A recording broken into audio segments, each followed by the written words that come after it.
Sir when क्या होती है? वेन्स का मतलब इंग्लिश में जो हम जिसको सीरा बोलते हैं, इसको वेन्स बोलते हैं इंग्लिश में। माने जो हृदय में दो टाइप की नली निकल होती है, जैसे कि एक हृदय से खून अपने पैरों में, हाथ में वहां पे लेके जाती है, उसको धमनी बोलते हैं, आर्टरी बोलते हैं। और दूसरी होती है सीरा, माने वहां पे ऑक्सीजन यूज हो जाने के बाद बिना ऑक्सीजन वाला ब्लड वापस हृदय में लाएगा, हृदय से फेफड़े में जाएगा, तो वो वाली जो नसें रहती हैं उनको वेन्स बोलते हैं। माने वेन्स बिना ऑक्सीजन वाला ब्लड हृदय की तरफ लाती है। और ये वेरिकोज वेन किसे कहते हैं?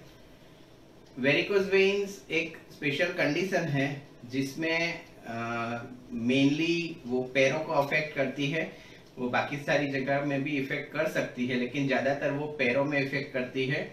और पैरों की जो वेन्स होती है वो काफी सारी डायलेट हो जाती है, चौड़ी हो जाती है, टॉर्चुअस हो जाती है। माने जैसे सांप का आकार होता है वैसी वो वेन्स काफी बड़ी हो जाती है। उस कंडीशन को वेरिकोज वेन्स बोलते हैं। वेरिकोज वेन किस किस लोगों को होती है? वेरिकोज वेन ज्यादातर देखा जाता है कि जो लोग लंबे समय खड़े रहते हैं उनको ये प्रॉब्लम होती दिखती है। जैसे कि टीचर्स हैं, ट्रैफिक पुलिस है, बस के कंडक्टर्स हैं, किराना या मेडिकल स्टोर में जो खड़े रह के काम करने वाले लोग हैं। तो जो भी आदमी बहुत लंबे समय तक खड़ा रह के काम करता है उनको ये वेरिकोज वेन होने के चांसेस है। इसके अलावा काफी बार हेरिडिटी भी होती है कि ये वारसागत तरीके से भी वेन्स के वाल आपके लूज हो, उसकी वजह से भी ये हो सकती है। लेकिन ज्यादातर केसेस में आपको कोई ना कोई पॉजिटिव हिस्ट्री प्रोलॉन्ग्ड स्टैंडिंग की देखने को मिलती है। सर वेरिकोज वेन होने के डायग्नोसिस क्या होते हैं? वेरिकोज वेन्स का सबसे पहला मैंने जैसे बताया कि अगर आप दो तरह के डायग्नोसिस कर सकते हैं कि एक है क्लिनिकल डायग्नोसिस, माने बिना कोई इन्वेस्टिगेशन किए कैसे पता चल सकता है। तो पहले मैंने बताया कि आपकी पैर की जो वेन होती है वो चौड़ी हो जाती है, बड़ी हो जाती है साइज में नॉर्मल से, और सांप के जैसे आकार की टॉर्चुअस वो चमड़ी के तुरंत नीचे आपको दिखना चालू हो जाता है। उसके अलावा आपके जो घुट्टी का भाग है, जो माने पैर का नीचे का भाग है, वहां पे काफी सारी छोटी छोटी वेन्स का भी आपको गुच्छा जैसा बहुत सारा दिखना चालू हो जाता है। शाम के टाइम के आपके पैर काफी भारी हो जाता है, आपको चलने में तकलीफ हो जाती है। शाम के टाइम पे पैर में सूजन आ जाती है। काफी सारे लोगों को छोटे मोटे अल्सर भी वहां पे बनना चालू हो जाता है। अपनी जो घुटी होती है उससे करीबन 10-15 सेंटीमीटर ऊपर जितना भाग का कलर चेंज होके काला कलर बनना चालू हो जाता है। वहां पे बहुत सारी खुजली आती है। और काफी बार छोटी छोटी जो वेन्स होती है वो फट के इमीडिएट एकदम से ज्यादा वहां से ब्लीडिंग भी हो सकती है, जो एडवांस स्टेजेस होते हैं उसमें। तो ये वेरिकोज वेन के क्लिनिकल डायग्नोसिस। और जो उसके अगर आप डॉक्टर के पास जाते हैं तो वो उसके लिए वीनस कलर डॉपलर माने पैर की नसों की स्पेशल सोनोग्राफी कराते हैं। और वो सोनोग्राफी में आपका ब्लड फ्लो किस तरफ जा रहा है वो आपको दिखाता है। तो वीनस कलर डॉपलर से आप वेरिकोज वेन्स आपको हैं कि नहीं है वो कंफर्मेटरी पता कर सकते हैं। वेरिकोज वेन के लिए आप कौन से डॉक्टर को दिखाना जरूरी होता है? वेरिकोज वेन्स की ट्रीटमेंट ज्यादातर दो स्पेशलिटी करती है। उसमें से एक होते हैं प्लास्टिक सर्जन और दूसरे होते हैं वेस्कुलर सर्जन। तो जो वेस्कुलर सर्जन होते हैं उन्होंने भी वेन्स की ट्रेनिंग ली होती है। प्लास्टिक सर्जन भी वेन और आर्टरी का डीलिंग डेली लाइफ में करते रहते हैं। तो दोनों ही वेरिकोज वेन की ट्रीटमेंट अच्छी तरीके से कर सकते हैं। यहाँ पे प्लास्टिक सर्जन एडवांटेज में इसलिए है कि ज्यादातर वेरिकोज वेन्स का पता पेशेंट को तभी पड़ता है जब भी पैर में कोई अल्सर हो गया है और वो अल्सर मीट नहीं रहा हो। बहुत सारा ड्रेसिंग कर लिया, बहुत सारी चीजें कर ली, लेकिन ये अल्सर अगर मीट नहीं रहा है तो वैसे में प्लास्टिक सर्जन को एक एडवांटेज रहता है कि वो वुंड हीलर्स हैं, किसी भी तरह का घाव मिटाने के लिए वो सक्षम है।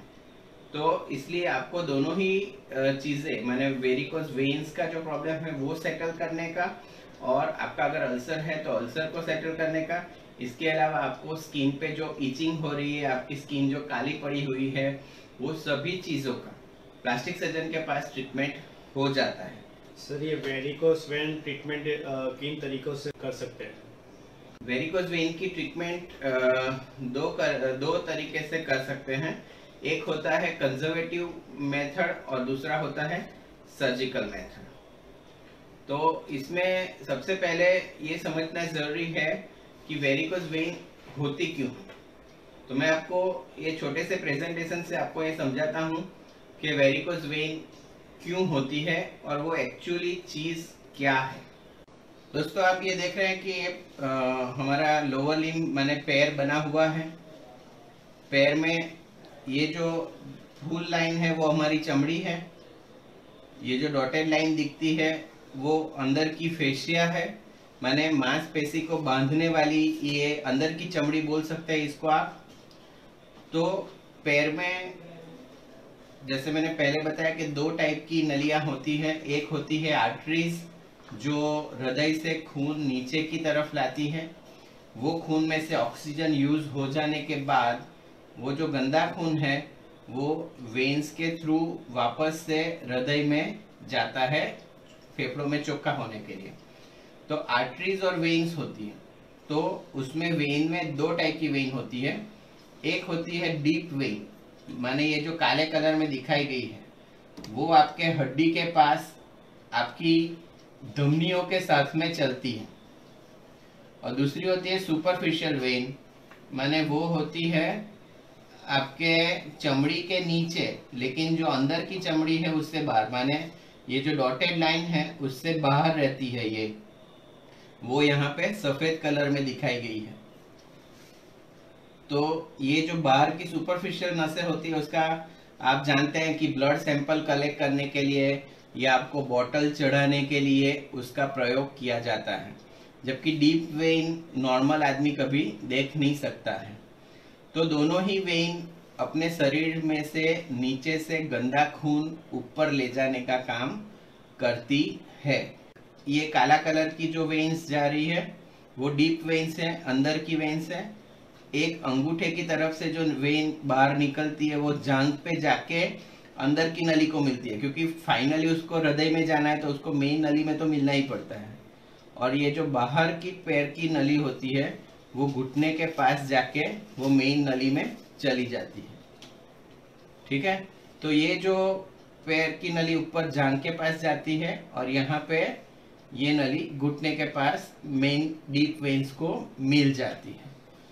तो यहाँ समझना जरूरी ये है कि हमारा जो हृदय है वो हृदय ऊपर है, पंप करता है, खून नीचे आ जाता है, लेकिन नीचे कोई हृदय नहीं है। तो नीचे से खून ऊपर कैसे जाता होगा। और दूसरी चीज के धरती सभी कुछ अपनी तरफ खींचती है, माने ग्रेविटी होती है, गुरुत्वाकर्षण रहता है। जो भी चीज ऊपर जाना चाहती है इंक्लूडिंग ब्लड फ्लो, पृथ्वी सब कुछ उसे नीचे की तरफ खींचती है। तो वैसे में ब्लड कैसे ऊपर जाता है, तो उसको मसल पंप बोलते हैं। माने अपनी जो पैर की मांसपेशी होती है उसमें से बड़े बड़े साइनस रहते हैं, वीनस जो ब्लड से भरे रहते हैं। जब हम चलते हैं, एक्सरसाइज करते हैं, उस टाइम पे मसल दबती है और वो मसल के दबने से उसके अंदर जो खून रहता है उसको धक्का लगता है और वो ऊपर की दिशा में चलता है। लेकिन जैसे मैंने बताया कि पृथ्वी सब कुछ अपनी तरफ खींचने की कोशिश करती है। तो ये जब एक ऊपर खून गया और तुरंत ही पृथ्वी ने खून को वापस खींचना चालू कर देती है। तो खून वापस नीचे ना आ जाए इसके लिए भगवान ने अंदर ऐसी एक वाल्व, वन वे वाल्व की रचना करी है कि जो एक ही तरफ खुल सकता है, नीचे की तरफ वो ब्लड फ्लो अलाउ नहीं करता है। तो ऐसा वाल्व बहुत सारी जगह पे हर एक वेन में होता है। मैंने आप अगर ये पिक्चर देखें तो यहाँ पे ये जो दिखा हुआ है वो सब वाल्व्स हैं। तो मैंने वहां से खून नीचे नहीं आ सकता है। और आपका ये जो पैर जांग को जहां मिलता है यहाँ पे भी एक मेन वाल्व होता है जिसको सेफेनोफीमोरल वाल्व बोलते हैं, और यहाँ पे जो एक वाल्व होता है उसको सेफेनोपोप्लिटेल वाल्व बोलते हैं। तो दोनों चमड़ी के नीचे वाली नली जहां डीप वेन को माने अंदर की नली को मिलती है वहां पे भी वाल्व होते हैं, और हर एक नलियों के अंदर भी वाल्व होते हैं। तो वाल्व होने से कारण क्या होता है कि जब धरती पृथ्वी नीचे की ओर ब्लड को खींचती है तो वो ब्लड वहीं पे रुक जाता है, और फिर छोटे छोटे कॉलम में ये ब्लड ऊपर हृदय की तरफ चढ़ता रहता है। लेकिन प्रोलॉन्ग खड़ा रहने से, लंबे समय खड़ा रहने से ये वाल्व पे सालों साल प्रेशर आता रहता है, तो ये वाल्व वीक हो जाते हैं। तो क्या होता है, ब्लड ऊपर की तरफ जाता तो है लेकिन थोड़ा सा ब्लड वापस नीचे आ जाता है, और वो नीचे आने की वजह से ये वेन्स में प्रेशर बढ़ता है। ये वेन्स ज्यादा चौड़ी होती है तो ये वाल्व का डिस्टेंस ज्यादा बढ़ जाता है और खून नीचे आना चालू हो जाता है। तो तकलीफ क्या होती है, फाइनल तकलीफ होती है ये एरिया में, क्योंकि पूरे शरीर का जो ब्लड का फ्लो का जो कॉलम है वो वाल्व लीक होने से नीचे प्रेशर करता है। तो ये एरिया में आपको क्या होता है कि बहुत सारी छोटी छोटी नलियों में प्रेशर बढ़ जाता है। वो छोटी छोटी नलियां टूट जाती है, उसके अंदर से हीमोग्लोबिन बाहर आता है। आप जानते हैं कि हीमोग्लोबिन में आयरन होता है, तो आयरन की वजह से यहाँ पे हीमोसिट्रीन बनता है और आपका इतना पार्ट जो है वो काला पड़ जाता है। और उसमें आयरन चमड़ी के नीचे होने की वजह से बहुत सारी खुजली आती है, और अगर आपने खुजा लिया तो वो जो घाव बनता है उसको हीलिंग होने के लिए कभी ऑक्सीजन वाला खून मिलता ही नहीं है। ऑक्सीजन वाला खून आता है लेकिन ऊपर जाने के बदले में गंदा खून ही वापस नीचे आ जाता है, तो ये घाव कभी मिटता नहीं है। तो उसके लिए आपको वेरिकोज वेन का ट्रीटमेंट करके फिर अगर ये घाव का ट्रीटमेंट करेंगे तभी ये घाव मिटता है। तो वेरिकोज वेन्स बेसिकली ये है कि आपका जो वाल है वो लीक कर रहा है, और हम वीनस डॉपलर करके ये फाइंड आउट करते हैं कि ये इतने सारे जो वाल्स होते हैं उसमें से कौन सा वाल आपका लीक कर रहा है, और उसके हिसाब से हम वेरिकोज वेन्स की ट्रीटमेंट प्लान करते हैं। तो जैसे लास्ट क्वेश्चन था कि वेरिकोज वेन्स की ट्रीटमेंट कैसे कर सकते हैं, तो दो तरीके से ट्रीटमेंट कर सकते हैं। तो उसके ऊपर मैं आपको बताना चाहूँगा, ये लेज़र मशीन है जिससे हम आजकल उसकी ट्रीटमेंट करते हैं। और लेज़र मशीन क्या करता है, जो आपकी वेरिकोज वेन्स होती है उसके अंदर जाके लेज़र की एनर्जी को रिलीज करता है, जिससे कि इसके अंदर की वॉल जल जाती है और आपकी जो वेरिकोज वेन है वो बंद हो जाती है, और उसकी वजह से जो खून एबनॉर्मली नीचे आ रहा था वो बंद हो जाता है, और डीप वेन के मार्फत वो खून वापस हृदय में ही जाना चालू हो जाता है। तो नीचे खून आने की वजह से जो भी प्रॉब्लम्स आपको हो रही थी वो सेटल हो जाती है। तो वेरिकोज वेन्स की दो ट्रीटमेंट है। कंजर्वेटिव ट्रीटमेंट जिसमें आपको अगर छोटा सा ही या एक दो बाल ही या बड़ी कोई प्रॉब्लम नहीं है, आपके पैर का कलर अच्छा है, अल्सर नहीं पड़ रहे हैं, खाली आपको थोड़ी बहुत वेन्स बड़ी हो गई है, तो ऐसे में आपको वेरिकोज वेन्स के लिए उसके कंप्रेशन गारमेंट आते हैं। डॉक्टर आपको अलाउ करते हैं, वो गारमेंट आपको घुटने के नीचे के बाल बिगड़े हुए हैं या घुटने के ऊपर के बाल बिगड़े हुए हैं उसके हिसाब से आपको गारमेंट देते हैं। वो गारमेंट आपको पहनना है, कैसे पहनना है वो आपको डॉक्टर बताएंगे। कोई भी गारमेंट बाजार में मिलने वाला वो वेरिकोज वेन गारमेंट नहीं हो सकता, उसका प्रेशर ग्रेडियंट होना चाहिए जिसकी वजह से जो नीचे खून आ रहा है उसको वो प्रिवेंट कर सके। दूसरा कि रात को सोते समय पैरों को ऊंचा रखें और ऐसे सोए जिससे कि ब्लड पैरों में नहीं रहे, नीचे की ओर वापस हृदय की तरफ आ जाए, तो आपका सूजन भी उतर जाएगा और पैर खाली रहेंगे। और आपका अगर प्रोफेशन चेंज हो सकता है तो वो अगर चेंज नहीं हो सकता है तो बीच में जब भी आपको जगह मिले आप रेस्ट करिए, बैठिए, पैरों को हिलाइए, एक जगह से दूसरी जगह हिलाना पैरों को चालू रखिए, या फिर आप ऊंचा टेबल लेके भी बैठ सकते हैं, या फिर जहां पे भी बैठे हैं तो पैरों के सामने एक नन्हा टेबल रख के ऊपर पैर रख सकते हैं। ये सब कंजर्वेटिव मेथड है। इससे जो बिगड़ा हुआ वाल है कभी ठीक नहीं होता है, लेकिन जो वाल से नीचे ब्लड आ रहा था उसको रोक के उसके जो कॉम्प्लिकेशन है उससे हम बच सकते हैं। आज नहीं तो कल अगर वो बढ़ जाता है कंडीशन तो आपको उसको निकालना तो पड़ेगा, ऑपरेशन करके उसका वेरिकोस वेन का ट्रीटमेंट तो करना पड़ेगा।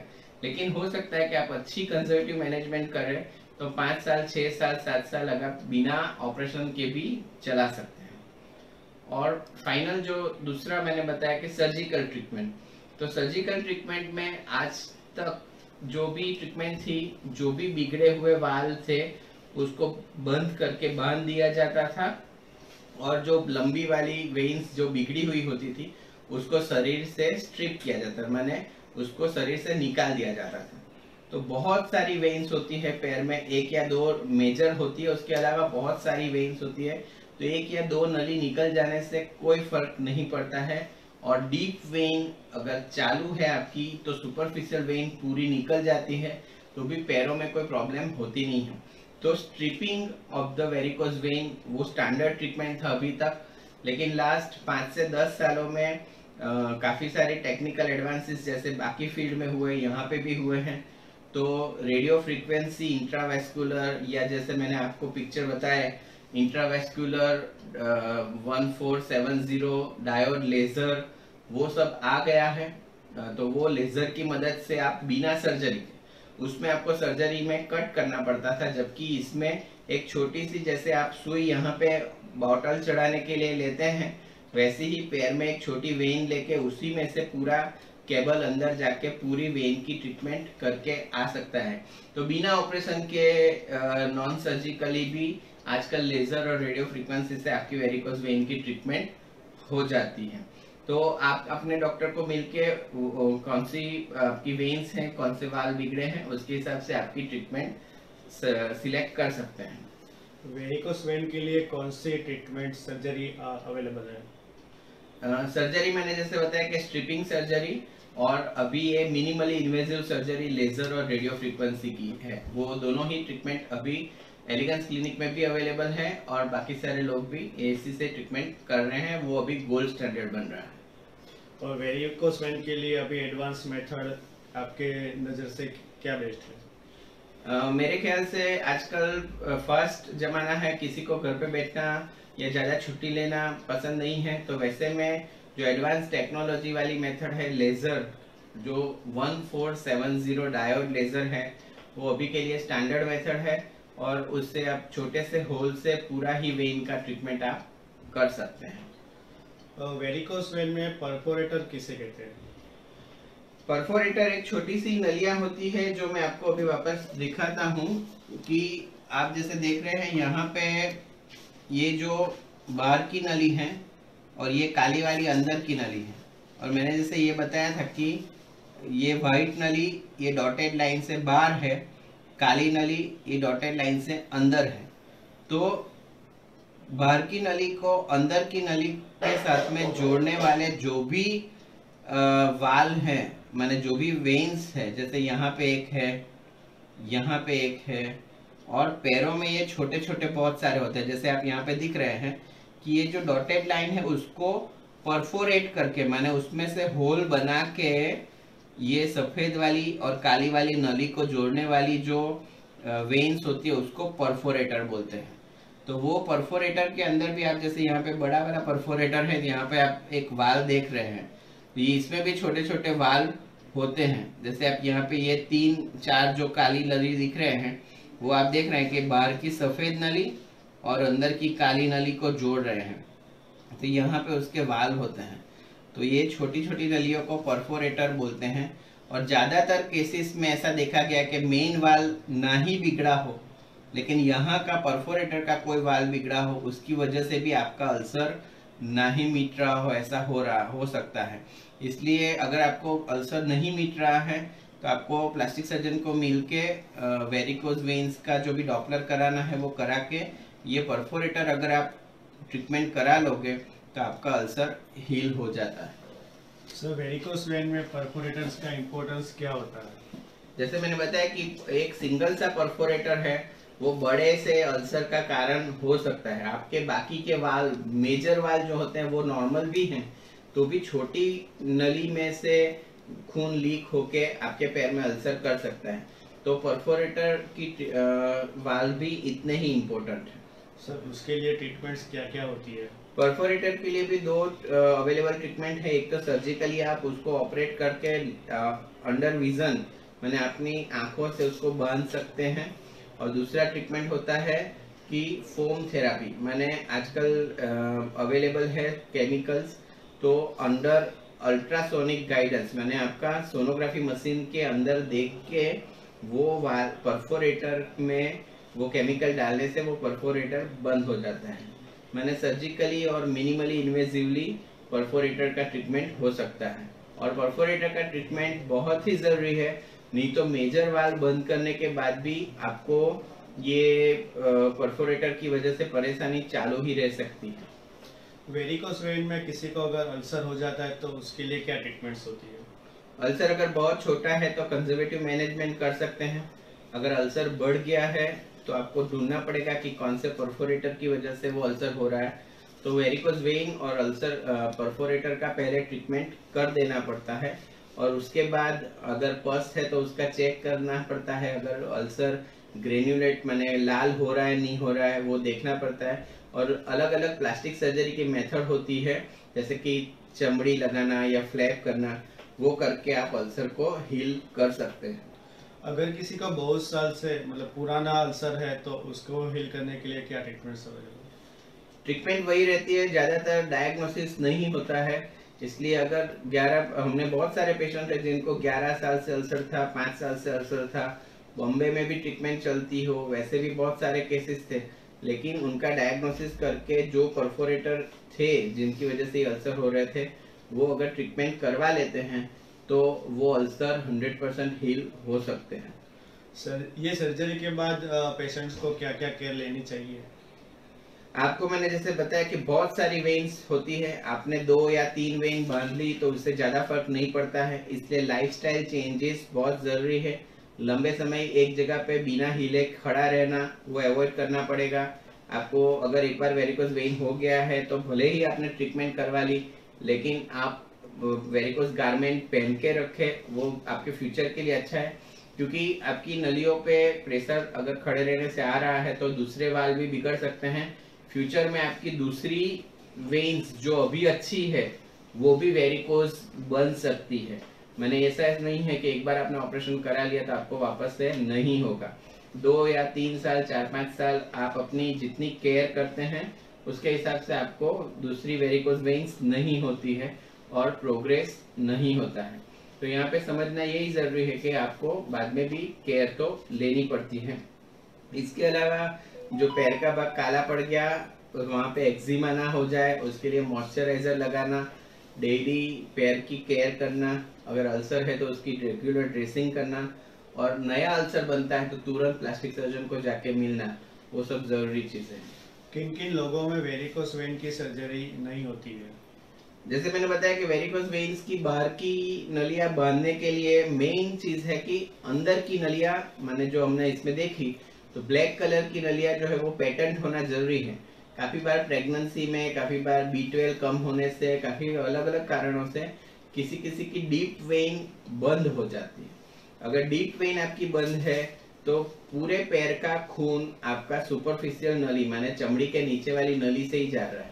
तो वैसे केसेस में वेरिकोस वेन का ऑपरेशन नहीं हो सकता है, आपको कंजर्वेटिव मैनेजमेंट ही करना पड़ता है। क्या वेरिकोस वेन का ऑपरेशन फेल हो सकता है?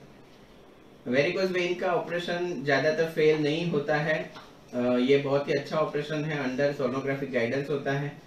लेकिन मैंने जैसे बताया कि दूसरी कोई नली वापस लीक कर सकती है, तो इसके लिए पेशेंट को तो वही लगेगा कि वापस अल्सर आ गया, वापस सूजन आने लगी।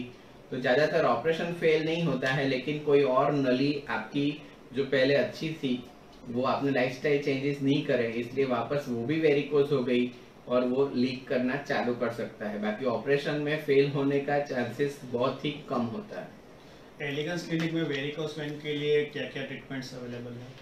एलिगेंस क्लिनिक में हमारे पास सभी ट्रीटमेंट अवेलेबल हैं। जैसे कि मैं प्लास्टिक सर्जन हूं तो वेस्कुलर ट्रेनिंग भी हमारी होती है, और प्लास्टिक सर्जन बनने के पहले हम लोग जनरल सर्जन भी रहते हैं। तो जनरल सर्जरी के बाद ही हमने प्लास्टिक सर्जरी की हुई होती है। तो जनरल सर्जरी में भी काफ़ी जो सर्जिकल परफोरेटर का लाइगेशन है या stripping of the varicose veins है, वो सब हमारी ट्रेनिंग होती है। इसके अलावा अभी एडवांस ट्रेनिंग, जैसे कि मैंने आपको बताया कि 1470 डायोड लेजर, वो भी एलिगेंस क्लिनिक में अवेलेबल है, कि जिससे आपका बिना ऑपरेशन के भी वो वेरिकोज वेन का ट्रीटमेंट हो जाता है।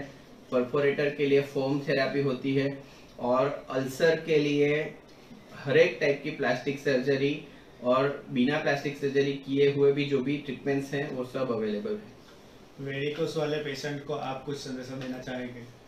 वेरिकोज वेन्स वाले पेशेंट्स को मैं ऐसा संदेशा देना चाहूंगा कि आपको पता नहीं रहता है कि आपको वेरिकोज वेन है, इसलिए कभी भी आप अपने पैरों में एबनॉर्मल मोटी हो रही या टॉर्चुअस वेन्स को देखें तो तुरंत डॉक्टर को कांटेक्ट करें। अगर आपके पैर में कोई ऐसा अल्सर है जो हील नहीं हो रहा है तो आप डॉक्टर को कांटेक्ट करें, क्योंकि ये सिंपल सा प्रॉब्लम है, लेकिन अगर आप ट्रीटमेंट नहीं कराते हैं आगे जाके वो बहुत बड़ी नॉन हीलिंग अल्सर बन सकता है, और फिर बहुत सारी ट्रीटमेंट करने के बावजूद भी उसको हीलिंग में बहुत सारी प्रॉब्लम आ सकती है।